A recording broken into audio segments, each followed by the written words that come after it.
Untuk hari ini pembicara kita adalah Prof. Wisnu Jatmiko dari Fakultas Ilmu Komputer Universitas Indonesia. Sebelum kita mulai, saya ingin sedikit menyampaikan biografi singkat beliau. S1 dan S2 beliau diperoleh dari Universitas Indonesia, kemudian gelar doktoral dari Nagoya University, Jepang.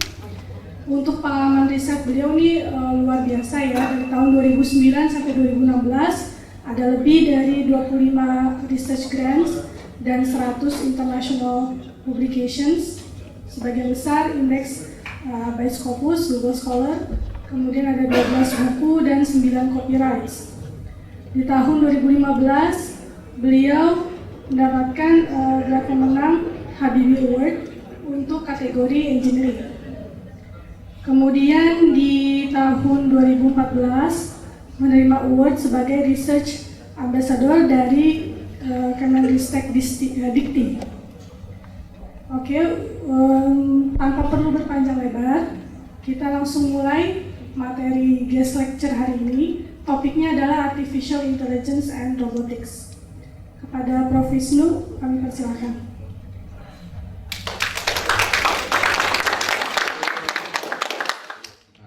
Baik, Assalamualaikum warahmatullahi wabarakatuh. Selamat malam. Terima kasih kepada Bu Amalia, Bu Dr. Amalia. Saya juga punya teman lama, rekan lama ya, Pak Sani, Pak Dr. Sani, Pak Dr. Agung dan lainnya. Senang sekali bisa ketemu lagi. Hari ini kan kuliah umum ya. Jadi saya nggak rumus matematik, fisika sama pemrograman, banyakkan video ya, biar agak enak gitu ya. Kebetulan memang bidang saya adalah penelitian sistem cerdas dan robotika. Ya, jadi nanti kita akan mencoba melihat dari berbagai sisi. Ya, kebetulan memang robotika dan kecerdasan buatan itu multidisiplin ya, multidisiplin. Jadi kalau boleh dibilang, saya S1 saya dulu teknik elektro, ya, S2 saya ilmu komputer, S3 saya mekatronika malah. Mekatronika itu gabungan dari teknik mesin, teknik elektro dan computer science. Tapi hari ini saya akan bicara lebih ke computer science-nya mungkin. Ya, karena memang saya juga di Fakultas Ilmu Komputer di UI. Ya, kebetulan juga sedang menjadi penanggung jawab program magister dan doktoral di sana. Jadi seringlah berjumpa dengan wajah-wajah penuh harap, bukan penuh harap. Ya. Baik. Ya, jadi sebetulnya saya ada web untuk bisa dilihat, tapi lagi down ya sayangnya tadi di UI ya. Di sini saya akan bagikan buku, sebenarnya bukunya soft copy PDF gratis, tinggal diklik. Sekarang saya bawa yang hard copy. Nanti bagi siapa yang bertanya, yang pertanyaannya gampang. Kalau susah, nanti enggak ini ya. Ya, mungkin ini waktu saya jadi Duta Ilmu Pengetahuan Nasional ya, waktu itu 2014 ya. Ini waktu Pak Habibie lagi lagi sakit, ini kakaknya Pak Habibie waktu Habibie Award ya, waktu ini juga dosen berprestasi dan juga beberapa penghargaan di Asia Pasifik. Jadi memang kuliah umum ini juga memberikan untuk semangat ya, bahwa di riset pun kita juga bisa berkontribusi, kita juga bisa bermain dengan sebaik mungkin. Nah, ini kemarin diminta foto agak gaya dikit gitu ya. Ya, jadi memang penting juga karir kita adalah riset gitu ya. Karir kita. Ini kalau boleh dibilang saya selalu tepat waktu untuk selesai sekolah. S1 jatahnya 4 tahun, maksimum 5 tahun, ya alhamdulillah selesai. S2 2 tahun selesai. S3 3 tahun, 3 tahun selesai. Saya ada target lagi. Kalau menjadi guru besar itu maksimum nih Pak Sani. Jadi Pak Sani masih ada waktu ya. Mas Agung dulu S3-nya tahun berapa Mas? 2016 ya? Oh jadi lupa saya. Jadi saya 2006-2007 waktu itu dapat S3. Target saya ya 10 tahun lah saya jadi guru besar setelah ya tahun lalu 2017-2016 saya jadi. Jadi memang kita ada target. Ya, biar juga semangat juga. Ya buku dan sebagainya. Ya ini karena sekarang penting juga ya ada H-index dan sebagainya nih. Kalau Scopus ya mungkin ya. Kalau di sini mahasiswa magister wajib publikasi nggak? Apa publikasinya wajibnya? Jurnal, konferensi? Jurnal Scopus. Jurnal Scopus, gede banget. Magister. Iya Mas Agus. Mbak Amel nggak mau konfirmasi aja untuk lulus jurnal Scopus? Wah, luar biasa. Kalau dokter apa syaratnya? Kalau magister jurnal Scopus, dokter? Lebih banyak aja Pak. Lebih banyak. Oh, saya nggak mau banding-bandingkan nanti takutnya ini ya. Artinya ya lumayan lah ya. Nah ini ya, jadi publikasi ke Scopus lah penting lah. Ya, nanti saya juga cerita bagaimana pentingnya publikasi. Nah, kita juga penting juga punya Google Scholar ya. Jadi sekarang H-index, paper gitu ya itu jadi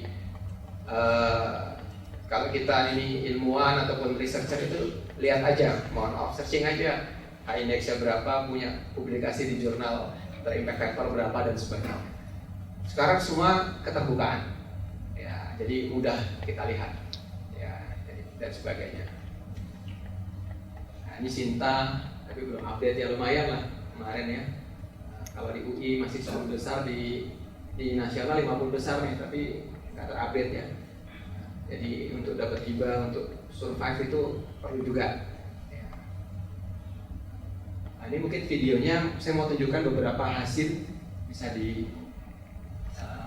Ya, jadi waktu pengukuhan guru besar beberapa tahun yang lalu saya diminta untuk ya karena kebetulan banyak sekali alat-alat yang pernah diteliti gitu ya. Nah, ini beberapa video juga ada di YouTube karena kita sebagai orang komputer saya harus eksis. Nah, ini waktu ya ini biasanya kenapa saya ada fotonya, kita harus bergerak seperti Shinkansen cepat, gitu ya. Lalu saya juga mengelola Icansis ya sudah 10 tahun. Ya, ini juga kita banyak mengundang tokoh-tokoh dunia persilatan, penting juga ya. Ya, kita ada suasana gitu ya. Ini rata-rata yang kita undang nih H-indexnya 50, 60, papernya ada. Ya. Ini saya pernah bicara juga di TEDx, ya di TEDx. Sama isinya untuk memberi semangat bahwa kita sebagai orang Indonesia research ya kita masih bisa survive. Beberapa alat nanti ya. Ini ya kalau ini hobilah robot drone banyak. Tapi karena dulu kuliah drone saya kasih satu-satu mahasiswa pada jatuh, saya punya 10-15 rusak semua, kapok ya saya kalau masih kuliah karena di lab itu alatnya banyak ya. Lalu karena kita mainnya di algoritma, ini algoritma sama semuanya, cuma memang domainnya beda. Jadi kita juga bikin swarm intelijen untuk lampu lalu lintas. Ya, ini hampir semuanya ini sudah punya publikasi internasional, ada bukunya, ada copyrightnya, ada penghargaan nasional internasionalnya, ya. Terus juga ada beberapa support dana ya dari dalam negeri atau luar negeri. Nah, ini kebetulan yang sedang saya lakukan dulu Pak Sandi juga main jantung-jantungan ya, makanya sering jantungan Pak Sandi ya. Lagi buat alat jantung ya. Ini harapannya supaya bisa bisa dihilirisasi, bisa ditaruh di market dan sebagainya. Selain peneliti, kita juga kalau bisa ada alat yang bisa. Nah, kita juga perlu tim nih. Tim kita kalau mungkin kebetulan Pak Sandi sama Pak Agung alumni ya, alumni. Karena memang namanya riset itu perlu saling bersinergi, ya, saling bersinergi. Ya. Nah ini buku-bukunya yang nanti saya coba bagikan ya. Kalau memang nanti bisa memberikan pertanyaan yang gampang. Ya. Ini waktu saya dapat Duta Iptek, waktu itu Pak Pres Budiono, ya Pak Prof Budiono. Waktu itu sudah Pak SBY, karena punya publikasi dan sebagainya. Ya. Terus ini beberapa ini rektor UI ya, rektor UI. Ini waktu Pak Habibie Award, ini Pak Wardiman zaman dulu ya, menteri zaman dulu, masih ingat nggak? Wardiman dan sebagainya. Jadi artinya kalau kita punya kompetensi, ya kita punya hasil, maka kita bisa berganding, ya. Ini waktu lagi DS Natalis wisudawan di depan wisudawan magister sama doktoral sekitar 3.000 orang di namanya Balerung, yang pernah ketemu di Balerung ya Mas ya. Rektor Universitas Indonesia. Ini kebetulan 2 tahun yang lalu waktu itu saya belum jadi profesor waktu itu. Lagi di review sama depan-depannya guru besar semua nih, rektor dan sebagainya. Wah, ini saya kalau salah ngomong ya. Tapi saya dipilih sama UI karena UI pengen coba tunjukkan bahwa kita juga punya produk, kita bisa ya dalam sejarah yang masih umurnya di bawah 40-45. Biasanya yang memberikan, kalau di Natalis kan tahun ini Bu Sri Mulyani, ya, menteri-menteri dan sebagainya ini dikerjain lah. Tapi artinya apa? Artinya kalau kita punya suatu kompetensi, kita punya suatu hasil, ya itu penghargaan, pengakuan itu akan datang. Makanya saya berharap mas-mas, mbak-mbak, adik-adik di sini, bagaimana selama sekolah ini harus mempunyai kompetensi. Kompetensi luar biasa. Nah, ini nanti bisa lihat di YouTube-nya ya. Jadi baik. Jadi kurang lebih seperti itu. Ada beberapa produk yang kita buat. Nah ini buku-bukunya juga. Ya, ada beberapa buku. Yang paling laku ini nih, penulisan artikel ilmiah. Baca di searching aja di ResearchGate atau di mana, ini sudah di download sekitar 30.000 orang di download. Itu dibaca nggak ya? Bisa dibaca ya. Ya. Begitu juga bagaimana mencari proposal hibah riset. Ya. Khusus buat dosen nih mungkin ya. Tapi buat mahasiswa ini penulisan artikel. Bagaimana supaya kita bisa tadi ya lulus, ya kita juga punya kompetensi dan sebagainya. Baik. Karena judulnya adalah robot dan kecerdasan buatan. Ya kebetulan waktu S2 nih memang sejarah ini namanya kompetensi itu dari awal tidak bisa didapat dengan instan ya. Waktu semenjak S1 S2 ketika itu saya sama satu angkatan sama Pak Sandi waktu S2 itu saya membuat hidung elektronik nose. Dari awal memang sudah, dan waktu itu nggak tahu ya, tapi nggak usah dibanding-bandingkan ya. Waktu itu saya hampir setahun di lab, pulangnya jam 9 malam, kan sering nginep full time waktu itu ya. Nah, akhirnya waktu saya buat elektronik nose bisa dipublikasi di jurnal Q1 ya. Q1 itu lumayan berat ya, Q1 jurnal IEEE Sensor ya. Jadi artinya hobi kita, passion kita itu penting banget. Kebetulan memang dari dulu hobi ya. Dan kebetulan sekarang anak saya sering minta robot Lego. Saya kolektor Lego nih. Sebenarnya bapaknya juga sebenarnya suka ya. Nah, ini robot ini memang sekarang lagi booming. Tetapi sekarang bukan sekedar robot saja. kebetulan kemarin saya kedatangan tamu namanya Profesor Fumihito Arai. Dulu dia tuh co-supervisor saya. Dia bilang, "Wis, saya sekarang kerja sama kamu. Saya sekarang jadi direktur Nano Life Science." Nanonya dia buat nanorobotik, life-nya itu dia supaya punya algoritma Nano Life Science. Ya, makanya dia sekarang dekat dengan beberapa orang yang algoritma. Barusan kemarin kita mengirim 2 orang 1 bulan di sana. Jadi kita akan banyak iterasi. Ya. Nah sekarang komputer saya ini berperan sekali di robot. Ya, kita lihat ini Asimo terkenal ya, beberapa robot yang kita. Ini beberapa robot lengan ya, yang ya, kalau ini sih mungkin kecepatannya aja ya, tapi ada unsur algoritmanya di sini ya, ada unsur algoritmanya. Nah, yang saya tekankan algoritma. Memang di Indonesia ya, kalau kita mau main-main di penelitian robot, ya ini kita lengannya, alatnya ini mahal. Ya, saya sendiri punya beberapa alat, ya, tetapi saya konsentrasi ke algoritma. Dan Anda, algoritma ini adalah otaknya robot ya, otaknya sistem.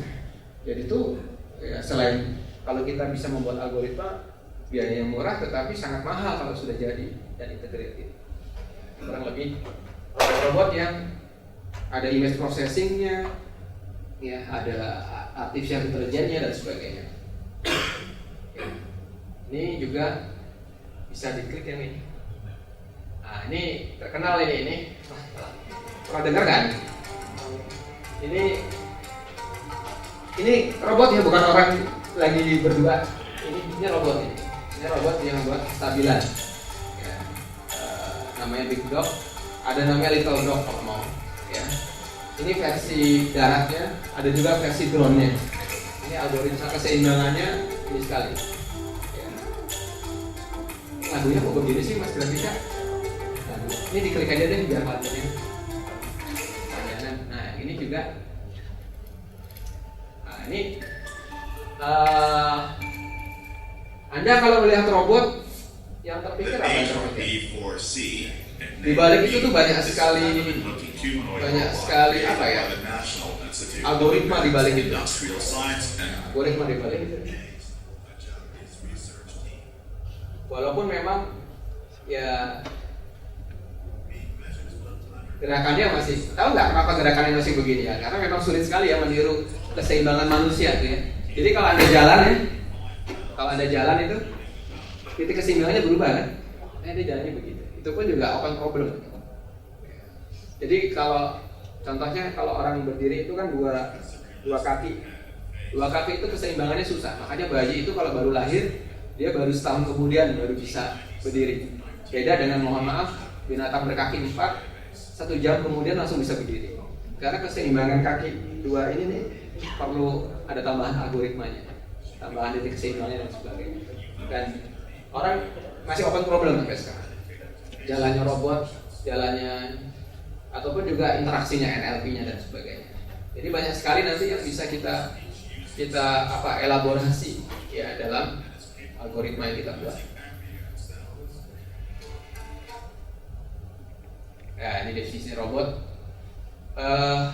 Memang ya kalau di Indonesia itu ngomongin robot kadang-kadang nggak laku ya, karena memang di Indonesia kan padat karya ya. Ini kan lagi akhir tahun nih, gali-gali lubang ya, gali-gali kabel PLN, kabel Telkom itu saya lihat banyak banget orangnya.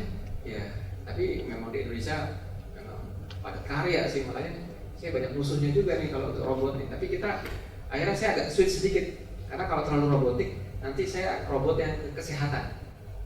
Karena memang beda dengan negara-negara maju kalau kita bikin robot ya. Tapi yang jelas robot ini bisa membantu banyak hal ya, terutama untuk yang saya buat itu tadi S3 saya itu electronic nose, membuat anjing pelacak untuk mendeteksi gas beracun. Ya, kenapa sih mesti anjing? Ya, kenapa sih mesti robot? Kalau anjing bisa, tapi habis itu ya mati ya, habis beracun ya kan? hanya pakai robot, namanya dangerous. Begitu juga kalau yang pekerjaan yang membosankan, ya, membosankan. Lama-lama manusia membosankan diulang-ulang ini, ya manusia nggak bisa. Seperti tadi ya, juga high precision sama high speed. Ini nanti silahkan. Dulu pernah lihat, tolong nanti lihat namanya robot jangkeng, ya, switch ya. Ini ada, itu high speed. Itu menang terus robotnya. Kenapa? Soalnya dia punya algoritma yang cepat. Pas dia begini, manusia begini, robotnya begini. Ya, itu ada trikinya juga. Tapi artinya robot ini kadang-kadang bisa kelihatannya lebih powerful, walaupun sebetulnya ya masih belum apa-apa yang dibandingkan manusia. Karena kecerdasannya ini, kecerdasan buatannya. Nah ini yang saya mau tekankan di robot ini. Ada 3 lah nih komponen ini. Tetapi memang saya nggak tahu kalau di sini ada yang tesisnya, skripsinya, disabilitasnya robot-robotan nggak? Ya, ada buat robot atau biasanya kalau kita di akhirnya saya akhirnya punya robotnya beli, ya, robotnya beli. Maksudnya beli casingnya kita tidak nyolder sendiri ya karena kinematiknya agak berat dan sebagainya. Yang kita tekankan sebenarnya ke softwarenya. Bahkan di beberapa tempat di luar negeri itu yang Institute of Robotics di Carnegie Mellon itu hampir semuanya kalau yang computer science itu ya robotnya ada, kita tinggal cari algoritmanya. Tapi yang jelas, Anda tetap harus mengerti apa itu electrical dasarnya, mekatroniknya, ya kalau memang bidang ada komputer science ya ada bagaimana ada AI-nya di sini, artificial intelligence-nya di sini, penting sekali juga. Nah ini kebetulan contoh pengetahuan yang sering kita tanam di robot, ya, di robot. Biasanya robot itu dari sini ya ada sensing sama acting. Di sensing, ya. Kalau dia sensing kamera, ya sensing apalagi pendengaran, ya. Tadi yang saya bilang electronic nose, ya. Terus diekstrak. Tahapan-tahapannya ini Anda harus kebayang juga nih. Bagaimana merubah dari analog ke digital, ekstraksinya. Terus dari digital itu gimana cara membuat prosesnya dan sebagainya. Lalu dari situ kita akan ya tadi memutuskan si actingnya apakah mau kalau mungkin gerakan robot mau maju mundur dan sebagainya. Ini konsep dasar yang harus kita punya. Ini kebetulan pertandingan robot. Ini Pak, ada yang ikut pertandingan robot nggak? Seperti ini. Ya, ini dulu saya 2006-2007 sering investasi, tapi ternyata mahal ya. Robotnya sering rusak. Akhirnya saya jarang ikut-ikutan di sini. Ini algoritmanya banyak ya. Algoritma path planning, teori graph, ya. Kalau saya itu sering mainnya di gemastik sekarang, ya. Di pemrograman, kecerdasan buatan, sistem cerdas dan sebagainya. Karena ini harus cari modal sendiri ya buat robot-robot seperti ini. Tapi ini bagus sekali nih buat latihan. Dulu saya punya 5 robot seperti ini. Satu robotnya ini harganya sekitar 30 juta, 40 juta. Makanya saya dengan Alphard, maksudnya Alphard apa? Sama dengan Alphard gitu ya. 200-300 juta, 400 juta ya. Minimal KPV lah. Alphard perlu vitamin gitu ya. Makanya ya begitu ya. Main-main di robot kadang-kadang duitnya perlu dioptimisasi gitu ya. Akhirnya saya agak baik. Nah ini sekarang saya mau cerita apa yang sudah saya lakukan selama 15 tahun ini. Ya, 15 tahun ini di dunia robotika dan kecerdasan buatan. Yang mana ini hasil dari sharing dengan tim, dengan mahasiswa dan sebagainya. Saya punya 2 bidang utama. Ya, pertama kali yang intelligent system, salah satu robot. Ya, akhirnya saya bergeser. Saya main-main di biomedical system ini baru 5 tahun terakhir. Tetapi karena kalau kita punya dasar yang kuat, kita cepat bisa main-main di domain yang berbeda. Makanya saya berharap mas-mas, mbak-mbak, teman-teman di sini nih punya dasar yang kuat dulu, pemrogramannya kuat, analisanya kuat, ya maka nanti kita bisa banyak berkarya seperti itu. Jadi Pak Sani 2010 ya, 2011 kan? Berarti udah 6 tahun 7 tahun ya main. Ya, pertama kali itu sama-sama lagi main-main EKG-an. Ya. USG, sekarang alatnya sudah mau sampai fabrikasi. Nah ini yang pertama kali intelligent system. Nah ini pertama kali begini. Dulu saya pertama kali pulang di UI 2006, 2007 sudah doktor itu. Umurnya 30-an lah. Tapi karena dosen muda biasanya ya disuruh kerjanya macam-macam Pak Sani. Malah disuruh jadi akreditasi, wah pusing. Mbak Ana ketawa ya. Akreditasi. Sama. Jadi enggak. Ya makanya Semua dosen di sini begitu. oh gitu, semua dosen di sini. Tahu nggak namanya akreditasi kan kita ngumpulin moral, apa kan capek ya. Mas Agung kena gitu nggak Mas Agung? Enggak ya? Mas Agung. Tapi saya punya apa? Punya keinginan saya akan tetap riset. Walaupun waktu itu saya dibilang sama profesor saya, oh iya, profesor saya sekarang jadi presiden IEEE tahu ya? IEEE kan presiden terpilih seluruh dunia, namanya Profesor Toshio Fukuda. Itu presiden IEEE terpilih pertama kali dari Asia. Jadi IEEE di markasnya kan di Amerika kan IEEE kan IEEE. Nah itu kebayang ya, saya di bawah cakranya dia. Tahu nggak Naruto ya bagaimana tenaga dalamnya? Jadi dia itu ya punya lab besar, labnya besar. Punya mahasiswa S3 itu di zaman saya sekitar 10 sampai 15 S3-nya. S2-nya 15. Jadi dia muridnya 30. Terus dia punya asosiat profesor 2. Kalau di Jepang ada hierarkinya. Asosiat profesor itu S3-nya udah agak lama. Terus dia punya asisten profesor 3 atau 4. Dan dia punya sekretaris 3. Sekretaris itu maksudnya dia punya proyek banyak, dia bisa membayar sendiri sekretarisnya. Untuk jadi yang masalah keuangan, masalah apa dia nggak mikir, dia mikir konsep dan sebagainya. Jadi seperti itu. Nah, waktu itu saya pulang S3, dibilang, Wisnu, kamu mau ngapain pulang ke Indonesia?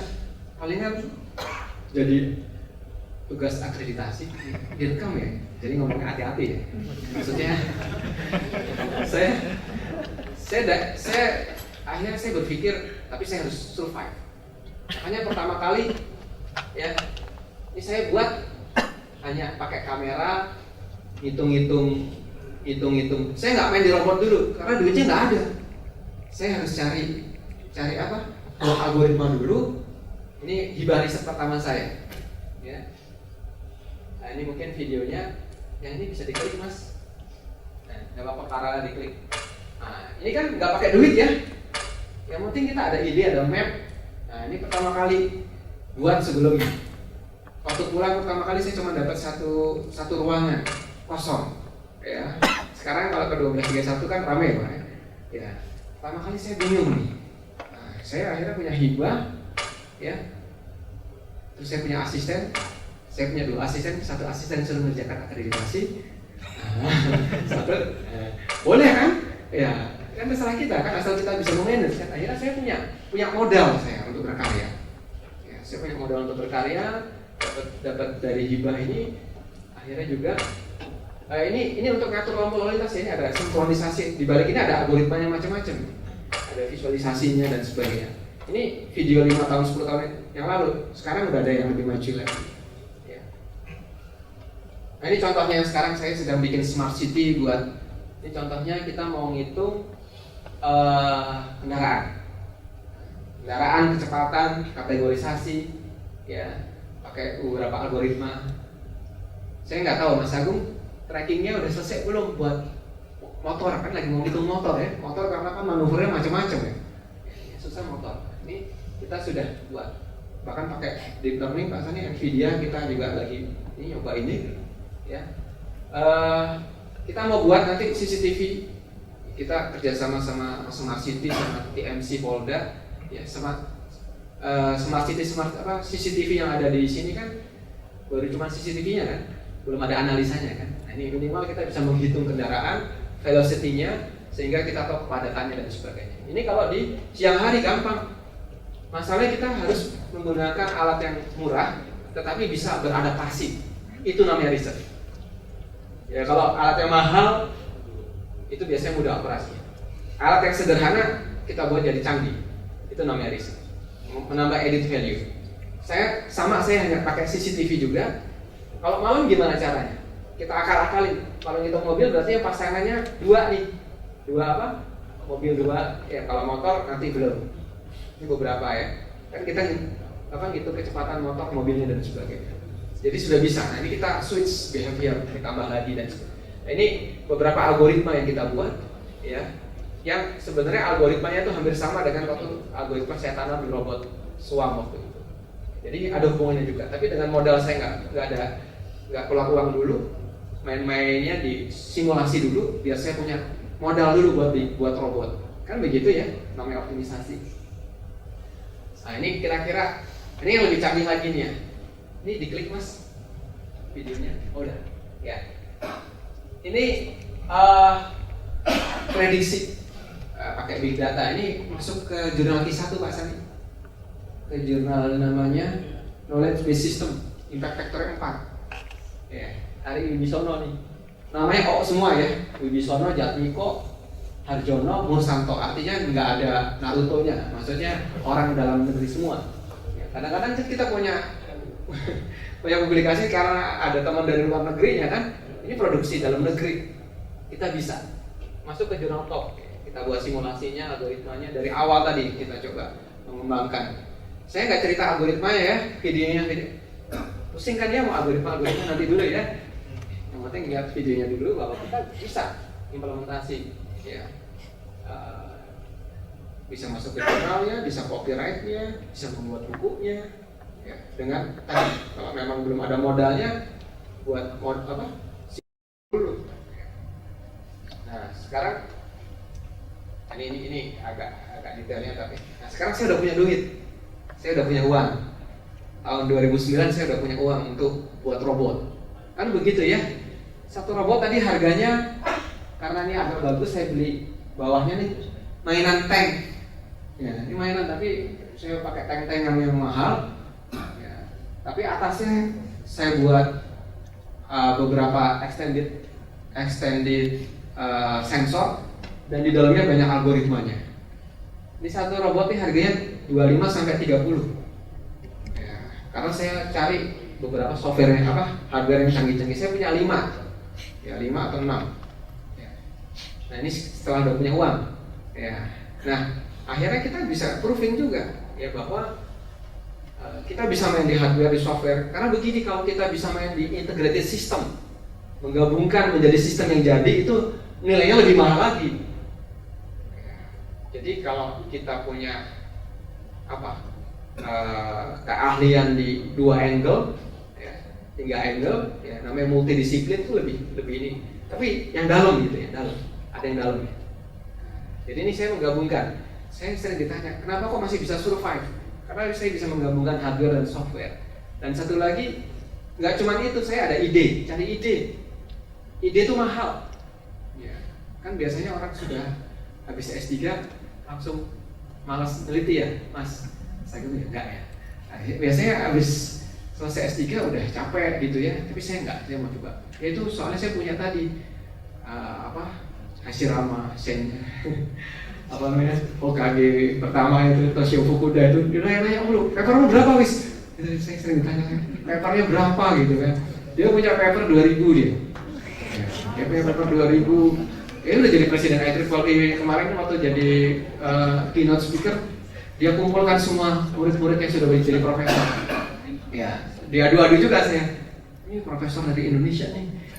Di Indonesia kan gampang, lihat aja papernya kurang ajar. Gitu juga kan gitu. Makanya saya nggak mau. Kan lumayan paper saya masih bisa bertanding lah sama yang mereka kerja di Jepang, di Amerika dan sebagainya.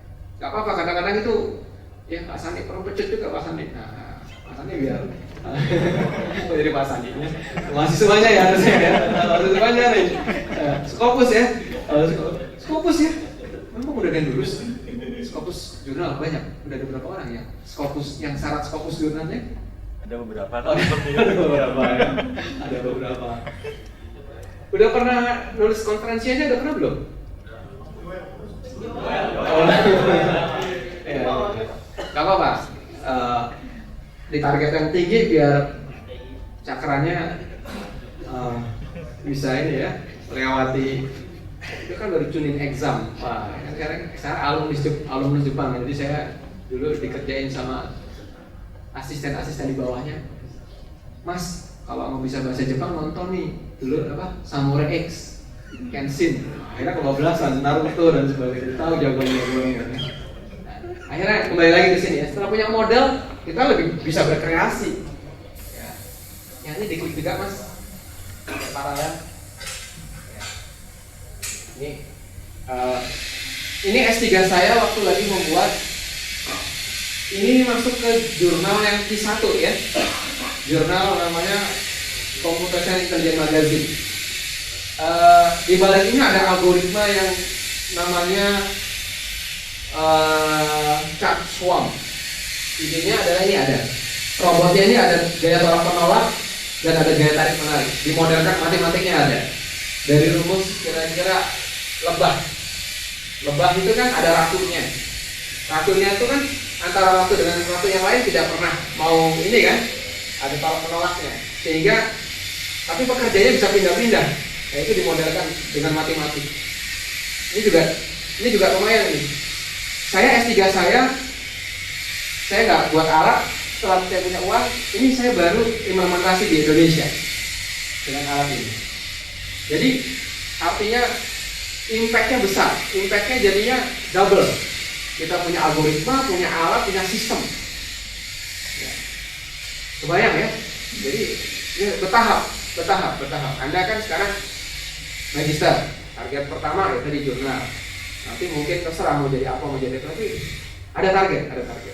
Begitu juga kalau riset, kita ada target, ya, ada planning dan sebagainya. Ya. Tapi yang jelas kita bisa mengkombinasikan banyak hal. Ya. Akhirnya tadi sudah bisa switch kemana-mana, sudah ada modal, lalu juga produk-produknya sudah. Akhirnya saya udah punya alat nih, alatnya udah lumayan robotnya. Nah, ini kalau ada gempa bumi, ya contohnya gempa bumi ya, kan BTS-nya kan roboh, sehingga komunikasinya kadang-kadang terganggu. Kalau mau betulin siapa yang mau lagi gempa bumi kan? Biasanya kan gempa bumi kan ada rentetannya. Makanya kalau roboh kan kira-kira daerah blank spotnya nih BTS-nya pakai robot aja, bisa robot terbang ataupun robot yang jalan ya bisa yang berkaki dan sebagainya. Kita buat algoritmanya. Nah ini yang ini diklik juga kan, udah. Ini robot yang tadi, saya udah punya robot. Nah robot ini ceritanya tadi, ini harusnya online ya, ini nyala nggak? Ini diklik bisa nggak mas? Diklik ya. Ini sama nih ya. Jadi daerah sini ini mau menyambung. Ceritanya gempa bumi dari blank spot. Terus robotnya berkomunikasi supaya ada hub ya, melempar informasi. Dibuat jadi seperti ini. Ya, ini diklik ya mas. Ini diklik ya. Nah, jadi robotnya ini sebenarnya tadi kalau diklik bersama-sama dia nyambung gitu ya. Nyambung. Sehingga komunikasi antara satu titik ke titik yang lain disambung dengan ini. Jadi akhirnya kita bisa mengkombinasikan hasil riset kita. Ya, kombinasi dari algoritma kita. Gak hanya di situ, udah bosan main-main di mana? Di darat, sekarang main-main di UAV. Ya, ini UAV. Nah, ini UAV-nya drone. Ya, saya sekarang ada kerjasama sama sebuah PT. Drone-nya harganya 1 miliar karena ngambil data lidar. Kalau yang gitu-gitu saya nggak mau beli ya, cari orang mau dia kerjasama. Ya, sekarang saya lagi bikin 3D-nya kota Depok untuk sementara, supaya saya bisa lihat nanti bangunan yang kira-kira apa dan sebagainya. Lagi coba. Ya. Jadi berkembangnya kemana-mana gitu, Ya, tapi algoritmanya ya hanya image processing, ya. Ini Mas Agung jadi ada 3 titik di mapping, jadi ini kesannya kebayang nggak Pak Sani? Data lidar itu ya, bikin ini, datanya data Indonesia jadi cakep tuh kan? Laser ya? Ya mirip-mirip laser sih, ya mirip-mirip laser ya. Kita lagi mau mapping daerahnya. Ini kita UAV kita, tinggal ditempel sensor, kita bisa ngambil data, kita bisa membuat algoritma apa aja. Ya. Nah itu robot, tapi lama-lama robot itu kurang laku sebenarnya. Kurang lakunya karena memang di Indonesia ongkosnya besar banget, ya kan? Tapi saya tetap, ya karena bidang saya robot, oh ya, nggak apa-apa ya. Ini kan guru besar saya adalah bidang robotika dan kecerdasan buatan. Jadi mau nggak mau saya tetap harus punya produk robot. Ya. Nah sekarang yang kecerdasan buatan, akhirnya saya mikir robot saya geser sedikit, sama-sama membuat alat. Dalam hal ini saya membuat alat kesehatan. Ya. Palingan kan mirip-mirip dalam hati saya. Kita kalau meneliti juga harus optimis, ya. Tapi jangan terlalu optimis. Sekolah juga harus optimis. Saya bisa, saya harus selesai ini. Saya punya harus ada target. Itu saya optimis saja. Saya punya pasukan, dana udah lumayan, ya. Ayo kita main-main dibuat alat EKG 2011-2012. Karena dulu dokter banyak yang datang, kebetulan kan di UI kan ada FKUI, ada IMERI, ada RSCM, sering datang. Pak bisa buat alat ini nggak? Oh bisa. Ya. Problemnya banyak sekali yang bisa kita solve. Contohnya EKG. Ya. Kebetulan Pak Sani ya masih main-main dulu di sini ya EKG ya. Jadi masih sama lah, ini kan jumlahnya sedikit. Jadi problemnya itu problem yang menyentuh masyarakat, ya apa namanya, transportasi, kesehatan, ya, di nawacita, SDG dan sebagainya. Nah, akhirnya kita bisa berkontribusi banyak dalam. Nah, ini ada ini enggak? Oh, ya.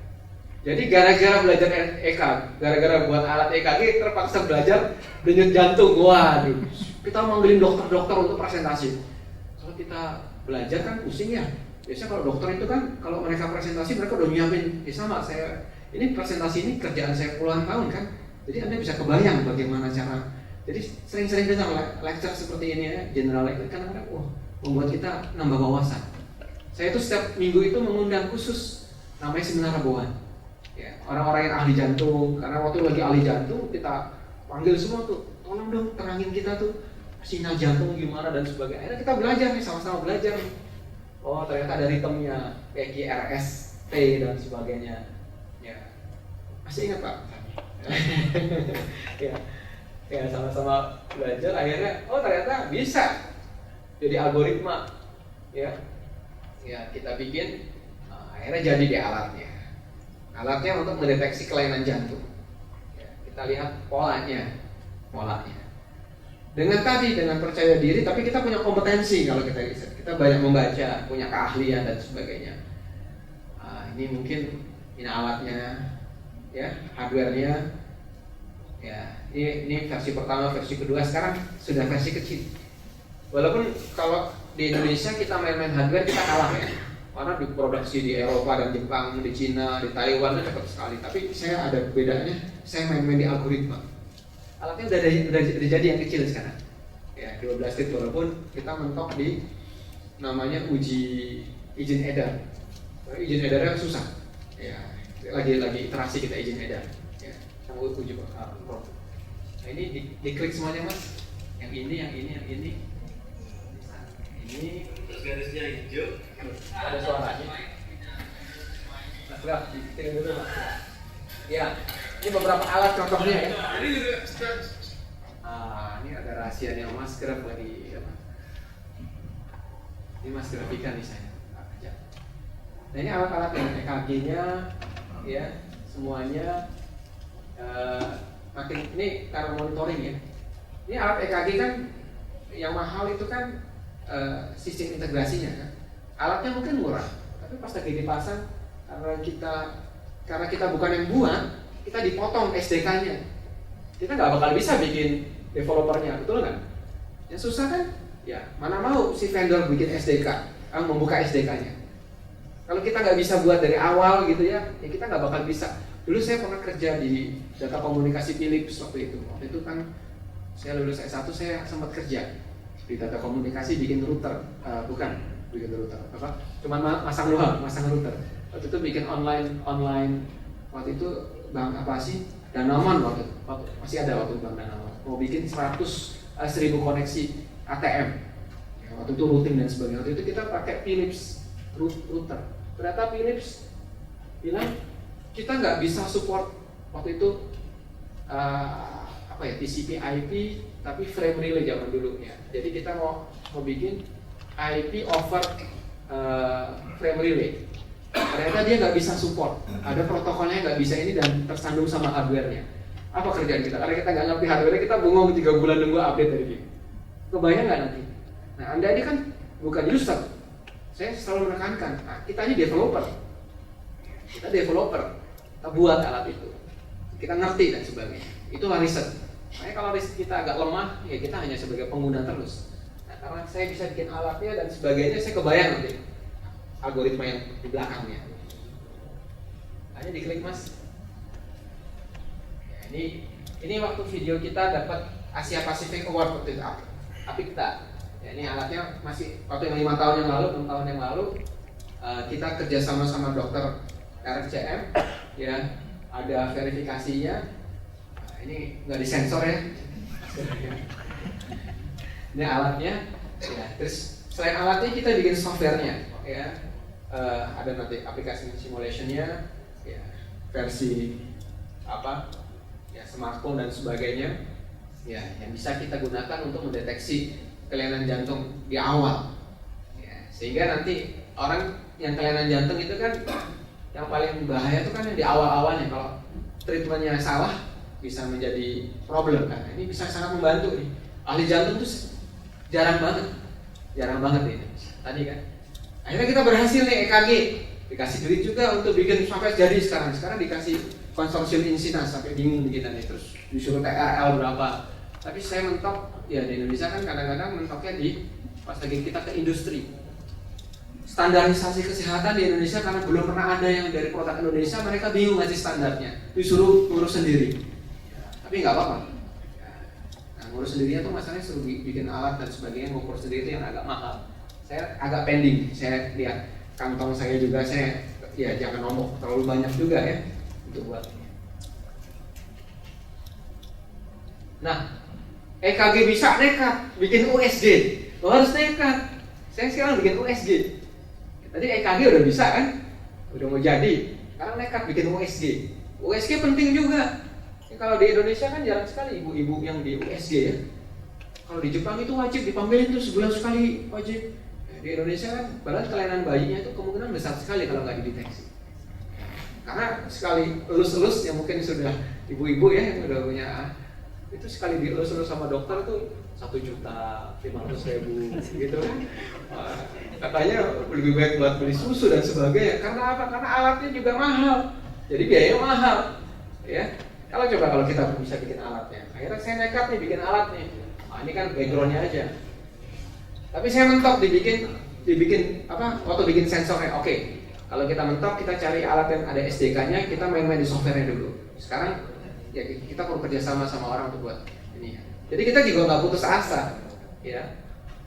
Nah ini hampir sama dengan EKG. Kita mau bikin USG yang bisa langsung mengukur berat bayinya, sehingga ketahuan berat bayinya normal atau enggak. Pakai algoritma image processing dan sebagainya. Ya. Ini videonya kurang lebih ya USG dan sebagainya kurang lebih hampir sama dengan EKG untuk memantau ya, untuk memantau bagaimana kesehatan bayi. Nah, ini dokternya nih kan biasanya bisa diplot nih bayinya normal atau enggak normalnya. Kalau setiap bulan di USG kan ketahuan kan, jadi mengurangi kemungkinan bayi itu lahir dengan tidak normal, ibu juga sehat dan sebagainya. Ya, jadi sebenarnya impact-nya banyak yang bisa kita lakukan. Tetapi memang saya contoh waktu kita bikin standarisasi. Ya saya nunggu. Namanya riset tuh kalau mentok ya jangan putus asa. Saya nunggu mudah-mudahan nanti ada standarisasi setahun, 2 tahun, 3 tahun lagi kalau bisa masuk. Alatnya kebayang nggak nanti bisa diproduksi buat minimal berapa ribu puskesmas. Net in Indonesia. Tapi kita udah siap. Ya tinggal nanti ya. Ini kalau dijual di luar negeri udah laku ini sebenarnya. Tapi saya kan di dadaku merah putih ya, jangan sampai ya nggak kalau kayak kemarin tadi tuh alat robot tuh sama Petronas semua banyak tuh waktu itu pernah ditawar. Saya tahan dulu deh, ya, saya juga nggak butuh-butuh banget, ya, saya masih bisa berkarya kok dari dana yang saya dapat. Ya, nanti tinggal nunggu waktunya aja kalau memang ada rezekinya, booming, deal, laku deh alatnya. Jadi artinya jadi peneliti pun juga nggak ini banget ya, nggak artinya lumayan lah. Sehingga saya memberi semangat supaya pada jadi peneliti serius gitu, developer gitu ya, bukan user, ya kan? Kalau bangsa user nggak maju-maju kita. Kita ini apalagi udah sekolah sampai magister, doktoral, kita ini developer. Nekat kan? Ya setengah nekat ya, EKG USG buat sekarang pakai bikin apa ya? Jadi nggak jadian nanti kita atur kekuatan kita. Nah, ini akhirnya kita bikin telehealth terintegrasi kerja sama RSCM dan sebagainya. Nah, kurang lebih. Nah ini Pak Sanin ya, ternyata datanya harus dikompresi. Kenapa sama Pak Sani kan? Pak Sani S3-nya bikin kompresi ditanya. Detailnya tanya sama Pak Sani. Ada algoritma apa, ya karena datanya besar, ya dan seterusnya. Ya nanti tanya detailnya. Baik, saya mungkin kita ada tanya jawab mungkin ya sampai jam berapa Mbak? Ya. 8.20 tadi karena mulai. Oh 8.20, udah 8.20 nih. Supaya ada tanya jawab mungkin ya. Ini beberapa, nanti filenya saya berikan ya. Silahkan ya. Lalu ini saya sama Prof. Anil Jain bikin biometrik bayi. Nanti database bayi. Jadi kita bisa kemana-mana. Ya, bisa kemana. Kalau bayi kan belum utuh kan, jadi banyak yang hilang. Itu algoritmanya untuk apa? Menjadikan dia bisa ini susah tuh. Nah, itu open problem maksudnya. Ya. Jadi ini akhirnya dampak-dampak yang lain kita jadi bisa bikin alat untuk ini kebetulan bukan apa-apa ya. Sekarang dulu ada kan ada project Smart City untuk bikin apa? Karena kita udah biasa bikin cepat bikin ini untuk memantau CO2, memantau apa, terus kita bikin ininya buat greenhouse dan sebagainya, buat apa global warming dan sebagainya, pemanasan global dan sebagainya. Jadi artinya kita bisa angle-nya banyak kalau kita sudah semakin banyak latihan dan sebagainya. Ini kurang lebih ceritanya aja. Sekarang kita sudah punya alat banyak. Ya, karena tadi ya, setelah kita punya modal, kita bisa integrasi, akhirnya makin lama makin kuat riset kita, dan seterusnya. Baik, mungkin supaya enak. Oh iya, satu lagi. Ini ada videonya nggak? Diklik bisa nggak? Ini saya senangnya bergaul sama mahasiswa. Ini buatan mahasiswa nih. Baru 1 semester kemarin dia bikin, kan saya kan tolong bikin simulator. Ini ada ininya, tolong di porting aja. Sama dia bukannya di porting tapi dibuat programming sampai liku-liku dari apa pohonnya tuh ini pemrograman nih sama dia. Jadi saya sekarang punya ide lagi. Saya punya simulator ya Mas Grafika ya. Ini belum diolah aja nih. Jadi kita bisa bikin environment. Kalau kita bisa bikin environment nih, environmentnya lumayan canggih. Ini pakai SLAM nih. SLAM itu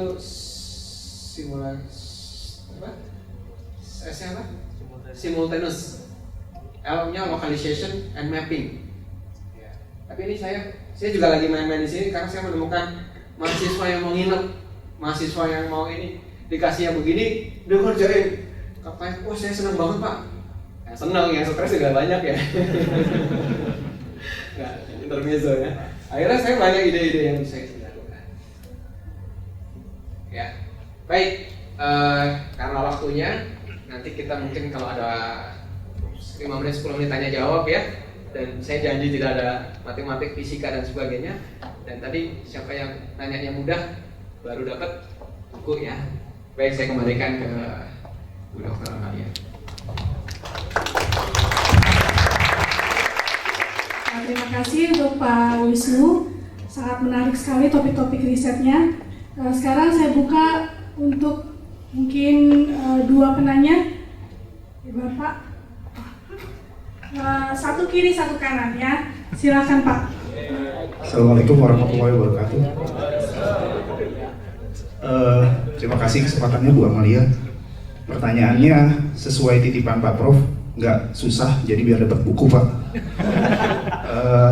Pertama di awal Prof udah ngomongin target, setiap orang harus punya target. Target kami di sini tesis secepatnya, self-publish jurnal dan sebagainya. Pertanyaannya adalah target terbesar Pak Prof apa? Milestone yang udah dicapai apa? Itu yang pertama. Yang kedua, terus terang Pak Prof, tesis saya itu main jantung-jantungan juga sama Pak Sani. Kemudian begitu ngelihat jadwal dari BINUS, saya jantungan Pak.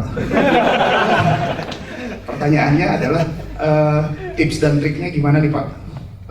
Udah sebulan ini kurang tidur, flu nggak selesai-selesai. Ini masih serak loh. Saya kira itu mungkin tips dan triknya itu ditunggu buat teman-teman yang lain juga. Terima kasih. Assalamualaikum warahmatullahi wabarakatuh. Baik, terima kasih Pak Wisnu. Mau ditampung dulu atau mau langsung jawab? Mungkin satu orang dulu lagi kali ya. Yang di sebelah kanan. Oke, selamat malam Pak Prof. Nama saya Bara, kebetulan dari MTI Reguler 2018. Oke, Pak, ini menarik banget, sumpah ini sangat menarik karena jujur baru melihat slide ini sangat menarik banget. Apalagi dulu sebelum bukan di BINUS tempat saya belajar tentang robotika, algoritmanya 0101 kalau nggak salah ya, bahasa mesin ya. Cuman pertanyaan saya beda dari ini. Kenapa sih Bapak bisa terpikir hal-hal yang seperti ini gitu loh? Dalam artian kita aja sampai sekarang, loh kok bisa ya Bapak bisa dari jantung, terus EKG, terus kemana lagi tadi, saya bantu tadi, apa? Ya segala macam lah ya. Jadi apa sih yang Bapak bikin? Saya harus mencoba itu loh Pak. Biar kita ada masukan, oh berarti kita harus seperti ini, seperti itu Pak. Oke, makasih Pak Prof. Baik, terima kasih. Ya, Prof Wisnu, untuk pertanyaan pertama lebih ke target terbesar Pak Wisnu itu apa? Milestone yang sudah dicapai apa? Terus tips and tricks, karena ini audiensnya para mahasiswa semua. Silakan.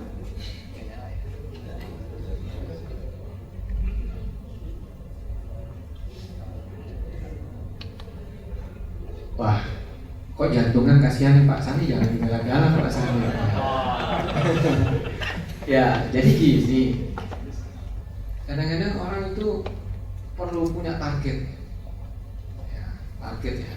Ya kadang-kadang, ya dulu karena orang tua saya tentara gitu ya. Wah itu targetnya lumayan kenceng ya. Ya kadang-kadang harus begini, tapi nggak apa-apa, itu jadi membuat kita apa ya, disiplin ya. Lalu kalau tip and triknya supaya selalu bugar ya tidurnya berapa jam tidurnya? Wah 3 atau 4 sambil kerja ya soalnya ya? Oh sambil kerja ya? Kerjanya jam berapa? Kerjanya sih agak fleksibel. Kerjanya agak fleksibel, cuma ya itu karena landasan teorinya dalam, jadi mau nggak mau harus dikejar. Ya. Jadi memang sebagai developer memang mau nggak mau kita punya dasar teori ya, yang agak, oh iya saya sekarang gara-gara dasar teori itu saya sekarang ngajar fisika Mas Agung, Pak Sani saya ngajar fisika sekarang. Jadi fisika apa, kinematika, listrik dan sebagainya. Saya sampai sekarang saya masih belajar apa, yang dasar-dasar itu saya ulang terus. Karena memang konsep itu penting. Dan saya terpanggil untuk ngajar fisika karena sama anak-anak sarjana di Fasilkom UI membypass saja konsep dasar itu. Bagi saya itu penting konsep dasar itu. Matematik, fisika, ya kan kita developer masalahnya ya, bukan user. Ya tadi ya disetel aja lah target saya apa gitu. Tapi tolong kompromi sama badan juga ya. Tolong kompromi sama badan. Sudah berkeluarga belum? Sama keluarga, sama biaya support dana dan sebagainya. Dulu waktu saya kuliah di Jepang ya, dipanggil sama profesor saya hari pertama. Saya pikir kan saya baru hari pertama, masih capek ya. Wis ini wis. Terus sekarang kerjanya apa? Saya ada belajar bahasa Jepang. Karena ini program dari Mamuso, yaitu dari jam 8 pagi sampai jam 4 sore. Udah pusing ya kepala ya. Tetapi habis jam 4 sampai jam 10 kamu ke lab ya. Gitu. Terus, kamu tahu nggak kan? Saya ini tidurnya cuma berapa jam? Tadi makanya saya tanya, ini. Ya, silakan aja gitu. Tapi kan saya nggak mau gitu-gitu banget dalam hati saya. Biar kita maju, biar ini. Saya ditantang, kamu bisa nggak hidup seperti ini? Ya, dalam hati saya mudah-mudahan bisa. Gitu. Tapi hari ketiga ada orang lompat dari lantai 10. Ini tinggi lagi makanya tadi. Kalau di lab saya cuma lantai 2. Iya, kalau lompat paling cuma cedera ya. Enggak bercanda intermezzo. Iya. Artinya tetap target perlu ya. Target tuh perlu tinggi. Tapi tadi kadang-kadang ya harusnya tuh kita keras sama diri sendiri, bisa nggak? Tapi yang tetap menjaga kesehatan gitu. Ya saya alhamdulillah masih bisa menjaga kesehatan.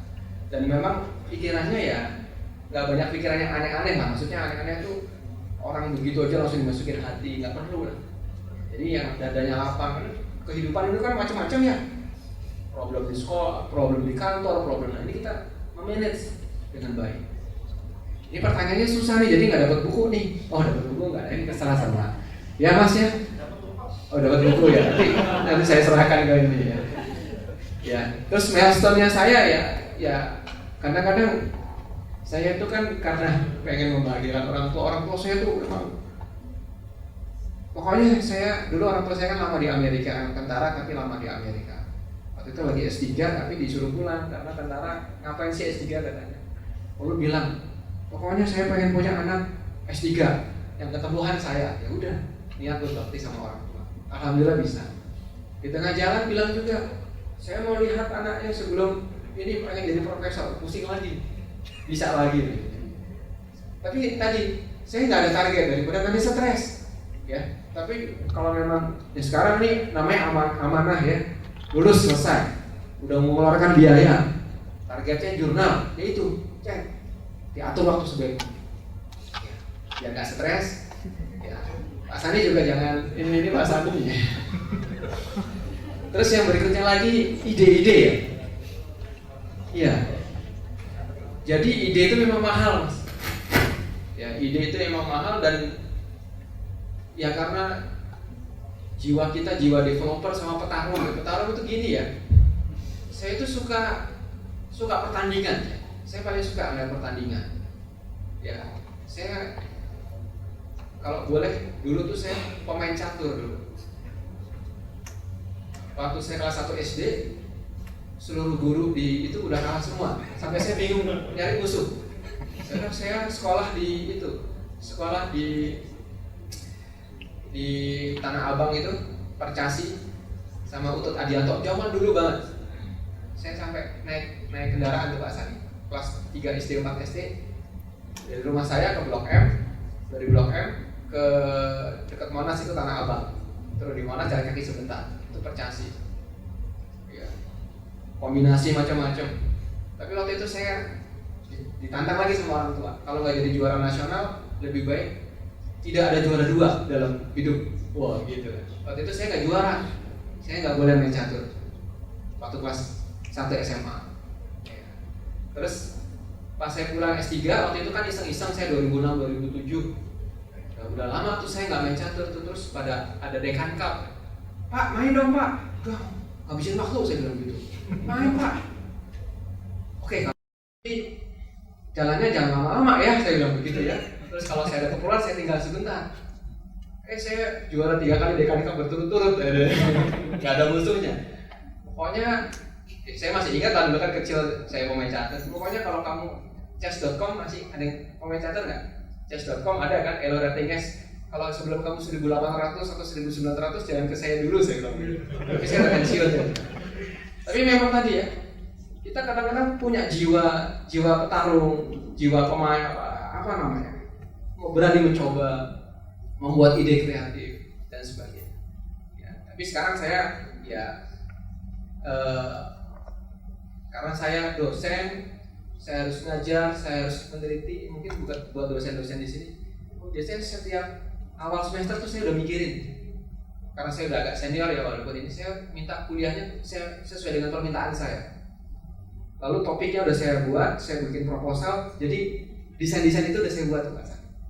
Ya. Tadi karena saya mau berani mencoba supaya saya bisa survive. Akhirnya kan tinggal dihubung-hubungkan kan. Ya mudah-mudahan nanti bisa apa namanya, ada kesinambungan. Jadi idenya ya berani mencoba, tapi tadi kita punya dasar yang kuat ya. Dan kita punya semangat, kita developer bukan user. Kalau user itu gampang ya, tapi nggak bisa maju nanti. Tapi kalau developer itu nanti kalau memang rezekinya ada bisa ke booming ya Pak Sani. Kalaupun nggak booming ya lumayan lah jadi akademisi.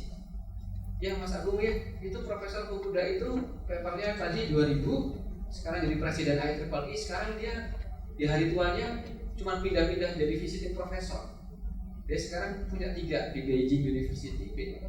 Itu digajinya itu sama dengan apa ya? Selebriti. Artinya apa?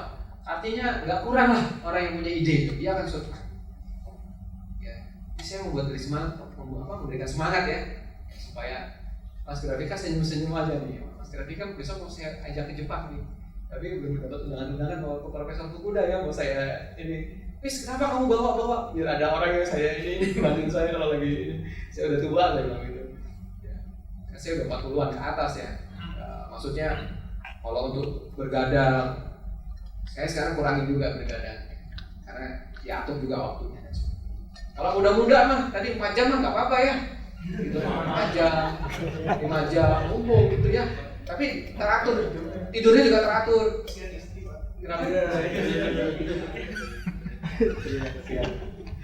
Ya, jadi, tapi yang penting jangan jantungan ya. Nanti kalau jantungan saya nggak bertanggung jawab. Baik, itu saja mungkin. Ada tam kedua atau? Iya, kita buka untuk 2 pertanyaan lagi deh. Assalamualaikum warahmatullahi wabarakatuh. Terima kasih kesempatannya. Prof, gini. Tadi kalau saya lihat pemaparannya riset-riset banyak banget ya, Pak Prof ya. Nah, untuk implementasinya sendiri itu sebenarnya ada kendala seperti apa sih yang terbesar untuk dari hasil riset kita kan kita sudah keluar biaya banyak, terus waktu, tenaga segala macam sudah keluar, terus tiba-tiba misal dalam implementasinya ada kendala atau apa. Misal contoh kayak di saat ini kan ada smart city. Terus problem-problem yang di masyarakat seperti kemacetan gitu kan. Jadi kan sudah ada solusi traffic intelligence system gitu kan. Apakah itu memang ada kendala untuk diimplementasikan di saat ini atau seperti apa? Gitu. Baik, satu lagi ya terakhir. Siapa tadi? Selamat malam Pak Profesor. Pertanyaan yang ingin saya ajukan, negara apa yang paling banyak menggunakan robotik saat ini dan kenapa demikian? Oke, silakan Prof untuk pertanyaan pertama tentang kendala. Yang pertama kendala ya. Kendala supaya ada hasil risetnya. Ya pasti banyaklah kendala ya di riset itu, apalagi kita membuat hal yang baru. Tapi tadi seperti kita membuat bangunan itu kadang-kadang kita perlu tadi selain basic yang kuat, ketekunan. Ya. Terus satu lagi kalau gagal, namanya juga research, ya mengulang lagi. Nah, yang tempur jiwa itu tuh ya memang harus dikembangkan. Itu untuk yang membuat alatnya. Beda lagi pas implementasi itu di Indonesia kebijakan ya. Waktu saya mau masang alat ya ITS Intelligent Transportation System ini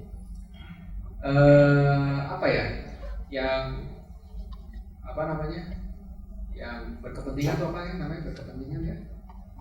Yang berkepentingan tuh banyak, Dishub-nya, kepolisiannya, ya, pemerintah daerahnya. Akhirnya ya sebenarnya kita harus tahu regulasinya. Akhirnya saya bilang ini saya punya alat, silahkan kalau mau implementasi. Ya, mungkin di Indonesia perlu juga sinkronisasi itu ya. Sehingga kenapa belum diimplementasi? Hanya masalah regulasi sih sebenarnya. Begitu juga kesehatan.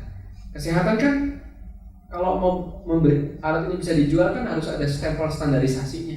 Kan belum ada pabriknya kan di Indonesia.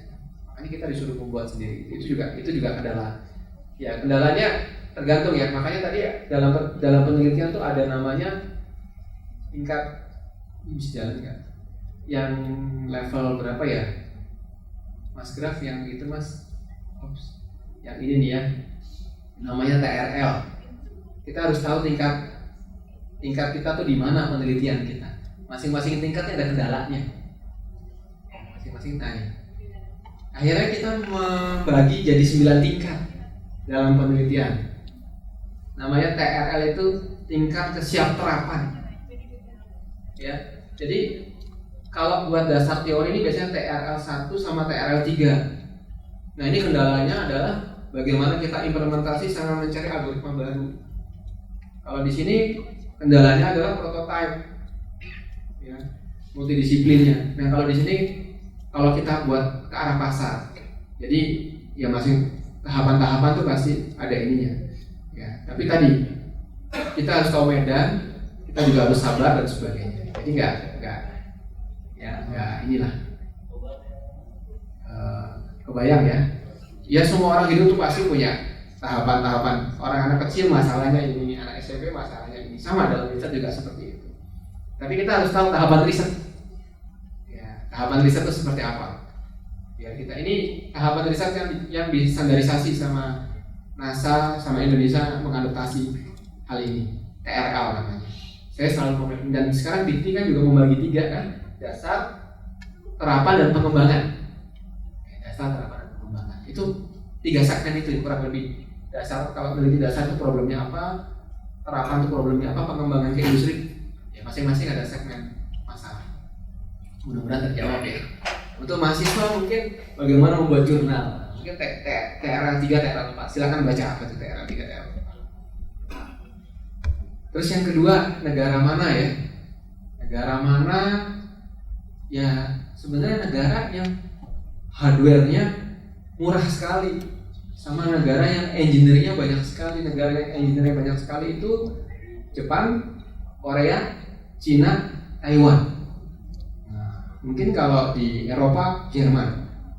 Itu yang negara yang robotnya, ya hardware-nya kuat sekali. Ya, jadi kalau Amerika tuh kadang-kadang tengah-tengah ya Amerika. Amerika kan kebanyakan konsep ya, konsep. Tapi yang maju juga baik, tapi nggak masif.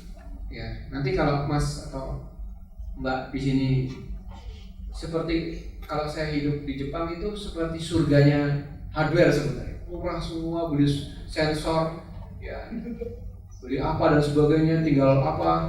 Jadi kayak Glodok itu ada lagi nih. Bara itu wah semuanya itu 10 kali lipatnya itu, harganya murah semuanya, sensor apapun ada dan sebagainya. Ataupun di Nagoya ada namanya dan sebagainya, murah semua. Ya, dan buat hardware-nya juga dan sebagainya. Ya tapi ya bagaimanapun tergantung orangnya. Saya lebih senang hidup di Indonesia sih. Ada teman saya yang lebih senang hidup sama katanya gitu ya. Karena kalau bikin alat cepat dan sebagainya. Ya dari tergantung orangnya. Jadi tadi saya menjawab negaranya tadi Jepang, Korea, Cina, Taiwan. Yang memang ya, satu lagi Jerman. Yang hardware-nya, robotnya itu luar biasa. Kalau memang mau belajar robot ya ke negara-negara itu. Baik mungkin. Ya baik, saya rasa cukup ya pertanyaan. Kalau masih ada pertanyaan lagi mungkin bisa menghubungi Pak Wisnu langsung via email. Kalau Pak Wisnu berkenan, mengenai buku gimana? Ini Pak buku Prof? semuanya dibagi deh, tapi kan judulnya beda-beda ya. Silakan dibagi secara adat deh. Ini semuanya nih. Semuanya dikasih nih 1, 2, ada 8, 4. Terus kalau yang download nanti bisa itu yang di di homepage-nya, tapi homepage-nya lagi down ya. Atau pernah lihat ResearchGate nggak? Tahu ResearchGate nggak? Saya ada, jadi friend aja ResearchGate, searching buku saya ada semua. Saya sengaja supaya citasinya naik kok asalnya. Jadi ini udah download dari apa citasi saya, jadi ya karena sengaja. Itu kadang-kadang perlu juga strategi kan dalam meneliti ya. Baik, terima kasih. Ya, terima kasih banyak Pak Prof Wisnu atas pemaparannya hari ini. Kita beri aplaus sekali lagi. Terima kasih juga bukunya, ini moderator dapat bukunya juga nggak Bu? Berbahasa.